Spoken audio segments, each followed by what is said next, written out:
50,000 కార్యకర్తలతోటి జీవన్ రెడ్డి గారు బీఆర్ఎస్లో చేరబోతున్నారు. ఈ నెల 13వ తారీఖు జగిత్యాలలోని లక్ష్మీపురం అనే ఏరియాలో పెద్ద ఎత్తున సభను నిర్వహించి 50,000 మందితోటి జీవన్ రెడ్డి గారు కాంగ్రెస్లోకి చేరబోతున్నారు. 9 మంది ఎమ్మెల్యేలు ఈ పార్టీకే. కేసీఆర్ గేటు తెరచడం లేటు. గేటు ముందు 9 మంది కాంగ్రెస్ ఎమ్మెల్యేలు రెడీగా ఉన్నారు. ఎందుకు? పార్టీలో చేరడానికి. కేసీఆర్ ఎందుకో సైలెంట్గా ఉన్నాడు. ఎంత సైలెంట్గా ఉన్నాడు అంటే సునామీ వచ్చే ముందు ఎంత ప్రశాంతంగా ఉంటుందో అంత సైలెంట్గా ఉన్నాడు. అయినా ఈ సునామీ ఏ విధంగా వస్తుందో ఆ విధంగా బయలుదేరడానికి సిద్ధంగా ఉన్నాడు. ఆయన ఆషామాషిగా బయటికి వెళ్ళడు.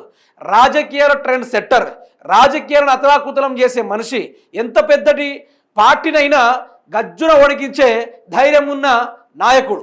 అటువంటి నాయకుడు ఇన్ని రోజులుగా సైలెంట్గా కూర్చున్న దానికి ఈరోజు జీవన్ రెడ్డే ఫస్ట్ వికెట్ అని చెప్పుకోవాలి.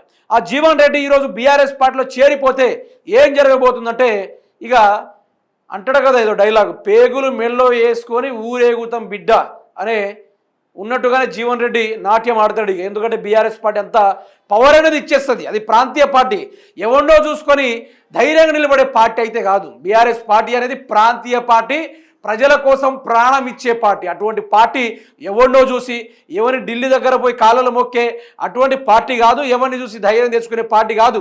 తనకు తాను స్ఫూర్తి పొందుకుంటూ తెలంగాణ రాష్ట్రంలో ఉన్న ప్రజలను ధైర్యం ఇచ్చే పార్టీ. ఒక్కొక్కళ్ళకు తెలంగాణ జోలికి వచ్చిన వాళ్ళకు కారిపించిన పార్టీ అని చెప్పుకోవాలి.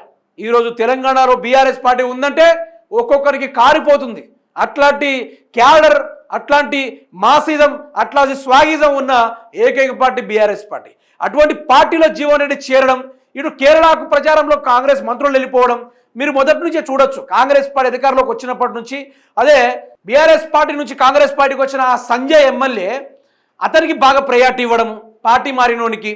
మరి 40 సంవత్సరాలు కాంగ్రెస్ కోసం నిలబడుతున్న సీనియర్ నాయకుడైన జీవన్ రెడ్డిని రోజు రోజుకు దూరం చేసుకుంటూ రావడం, ప్రతి ఒక్క సర్పంచ్ ఎన్నికల్లో కావచ్చు, లేకుంటే మున్సిపాలిటీ ఎన్నికల్లో కావచ్చు, అతన్ని దూరం చేసుకుంటూ రావడం, ప్రయారిటీ తగ్గించుకుంటూ రావడం, అక్కడ ఉన్న కాంగ్రెస్ పార్టీని ఉక్కుపాదం మోపి తొక్కడం, ఇట్లాంటి చేసుడు జీవన్ రెడ్డికి 40 ఏళ్ళ తన రాజకీయాన్ని ఒక్కసారి గుర్తు తెచ్చుకొని కన్నీళ్ళు పెట్టుకున్నాడు. ఇక ఇటువంటి బ్రతుకు నేను బ్రతుకుతా అనుకోలేదు. నాకు ఇంత హోదా ఉంది కాంగ్రెస్లా, ఈ కాంగ్రెస్ పార్టీ నేను ఉన్నా ఒకటే లేకున్నా ఒకటే.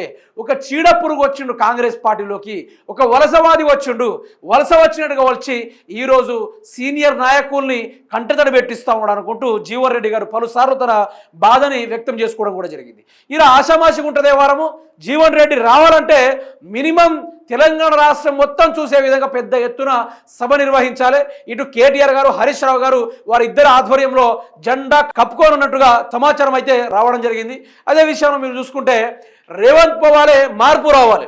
అదే బదులు ఈరోజు చాలామంది ప్రజలు ఏమంటున్నారంటే రేవంత్ హఠావో తెలంగాణ బచావో అన్నట్టుగా మాట్లాడుతూ ఉన్నారు. 2 ఏళ్లకే కాంగ్రెస్ పాలనపై ప్రజల్లో అసంతృప్తి, కాళేశ్వరం పునరుద్ధరణలో ప్రభుత్వం నిర్లక్ష్యం, ప్రాణహిత జలాల వినియోగంలో సర్కార్ విఫలం. మాజీ మంత్రి జీవన్ రెడ్డి సంచలన వ్యాఖ్యలు. త్వరలోనే రాజకీయ నిర్ణయం, 2 వారాల్లో ప్రకటన, బీఆర్ఎస్ గూటికి వెళ్లేందుకు ముహూర్తం ఫిక్స్ అంటూ జీవన్ రెడ్డి గారు ప్రకటించేశారు. ఇక 50,000 మంది కార్యకర్తలు అంటే ఆశామాష. మొన్న ఏదో కేసీఆర్ గారు ఎలకతుర్తిలో 14 లక్షల మందితోటి సభ నిర్వహించారు. అందులో బీఆర్ఎస్ వాళ్ళు సగం వస్తే 7 లక్షల దాకా కాంగ్రెస్ పార్టీ వాళ్ళే వచ్చిర్రు. ఇంకోటి హైలైట్ ఏంటంటే 1,00,000 మంది దాకా కొడంగల్ నుంచి ప్రజలు తరలి వచ్చి మరి బీఆర్ఎస్ పార్టీలో చేరిన వైరాన్ని కూడా మనం చూసాము. ఇక రోజు రోజుకి రేవంత్ రెడ్డి మాటలకి తెలంగాణ రాష్ట్ర ప్రజలు, ఇంక్లూడింగ్ రేవంత్ రెడ్డి రైట్ హ్యాండ్తో సహా అందరూ ఏమవుతున్నట్టే అసంతృప్తికి గురవుతా ఉన్నారు. ఈయన చేసుడేం లేదు. ఈయన 2 సంవత్సరాలుగా తెలంగాణ రాష్ట్ర ప్రజలకు పెద్దగా చేసిందేం లేదనుకుంటూ అందరూ బీఆర్ఎస్లోకి చేరే కార్యక్రమం ఉంది. ఇక జీవన్ రెడ్డి 50,000 మందితో చేరితే ఏమైతుందో తెలుసా? కాంగ్రెస్ పార్టీ ఓడిపోయినట్టే, గుర్తుపెట్టుకోండి. కాంగ్రెస్ పార్టీ పని అయిపోయినట్టే. 10 ఏళ్ళు కాదు కదా, 10 రోజులు ఉన్న గొప్పే అనే స్థాయి దాకా దిగజారిపోతుంది కాంగ్రెస్ పార్టీ. ఇక మగ్గటం లేని మహేష్ కుమార్ గౌడ్ గారు మాట్లాడతారు ఏమనంటే, జీవన్ రెడ్డి చేరడానికి ఏ పార్టీ ఉందట, మీ పార్టీలా ఉండడానికి ఎవడో సిద్ధంగానే లేడు. వినండి, ఇక రాష్ట్రంలో ప్రతిపక్షమే లేదు, బీఆర్ఎస్ కుటుంబ పార్టీ బీజేపీ మొలకెత్తే అవకాశమే లేదు, మేము ఎంత చెప్పినా ఆయన వినలేదు. జీవన్ రెడ్డి రాజీనామాపై పిసిసి చీఫ్ మహేష్ గౌడ్ అట. ఇక బీఆర్ఎస్ అంటే కుటుంబ పాలన అట. ఎవరిదే ఆ కుటుంబ పాలన? ఈరోజు రెడ్డిల రాజ్యం వెళ్తుంది ఎవరు? అడపదడప ఈరోజు అక్కడో ఎస్టీ వాళ్లకు, ఏది ఎస్టీ వాళ్ళకి ఈరోజు మంత్రి పదవి ఇచ్చిండా? మైనార్టీ వాళ్లకు మంత్రి పదవి ఉండేనా ఇంతకుముందు? జూబ్లీ హిల్స్ ఎన్నికలు రాకముందు ఎవరికి ఇచ్చిండు? అడపదడప అమాస పుణ్యం అనుకున్నట్టుగా ఉంచుకున్నాడు. ఈరోజు వాళ్ళ రియల్ ఎస్టేట్ దందాలు కానీ, రాష్ట్రంలో సీఎం ఆఫీసులో కానీ, లేకుంటే రేవంత్ రెడ్డి సలహాదారులు కానీ, రేవంత్ రెడ్డి రాజ్యసభలో కానీ, రేవంత్ రెడ్డి చుట్టుపక్కల ఉన్న మంత్రుల్లో కానీ, ఎమ్మెల్యేలకు కానీ అందరు రేట్లే ఉన్నారా? ఇంకేడవా? బీజేపీ మురకట్టుడు కాదు, అది మురిగిపోయింది. ఎప్పుడో మురిగింది, ఎప్పుడో ఇతరమే మురిగిపోయింది లోపల. ఇక ఇంకో కథ చూడండి. తెలంగాణలో గ్యారెంటీలు అమలు చేశాం, పుదుచ్చేరిలోనూ చేస్తాం. అందుకనే ఇగో ఈ ఏతుల మాటలకి తెలంగాణ రాష్ట్ర ప్రజలందరూ కలిసి ఏమ్రా వీళ్ళు మనుషుల గాడుదులా, వీళ్ళ పార్టీలో ఉన్నప్పుడు కన్నా బీఆర్ఎస్ పార్టీలో చేరున్నాయేమో కానీ ఈరోజు రోజు రోజుకి బీఆర్ఎస్లో వెళ్ళిపోతా ఉన్నారు. ఎన్నికల ప్రచారంలో బట్టి హామీ, రాష్ట్రంలో 67,000 భర్తీ చేశామని వెల్లడి. ప్రచారంలో పాల్గొన్న మంత్రి పొన్నం ప్రభాకర్ ఇక వాళ్ళిద్దరికీ ఏదో కేరళకు వాళ్ళు ఏదో చేసిర్రని వాళ్ళకు జెండాలు కప్పుతా ఉన్నారు, వాళ్ళకు గులాబులు కప్పుతా ఉన్నారు. ఏం లాభం బాబు వీళ్ళతోటి? ఏం లాభం అంటున్నా?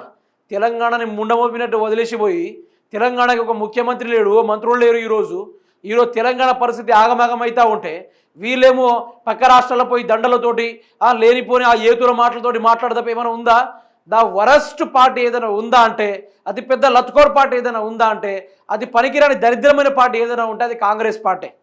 దాన్ని మించిన పార్టీ మరొకటి లేదు. కేరళ ప్రజలకు కొన్ని రోజులు బతకాలనుకుంటే మీరు ఆ సిపిఐ పార్టీకి వేస్తారా, లేకుంటే మిగతా పార్టీలకు వేసుకుంటారా? కానీ మీరు కాంగ్రెస్కి ఏ రోజైతే ఓటేస్తారో కథం విధ్వంసం అనేది మొదలవుతుంది. రేవంత్ రెడ్డి ఇక్కడ నుంచి ఏం చేస్తుంటాడు తెలుసా? బోల్డేజర్ను పంపిస్తాడు, కిరాయిలకి వసూల వ్యవహారం నేర్పిస్తూ ఉంటాడు. అంతే. కేరళ వాళ్ళు ఇక సిద్ధమైపోవాలి, ఏడ్పులకు కబ్జాలకు అన్నిటికీ సిద్ధమైపోవాలి. ఇక రాక్షసులు దిగుతూ ఉన్నారు, రాజ్యాలు ఏలడానికి ముందుకు వస్తూ ఉన్నారు, సర్వం ఆగం చేయడానికి సిద్ధమవుతూ ఉన్నారు. ఇదొకటి మీరు గమనించాలా.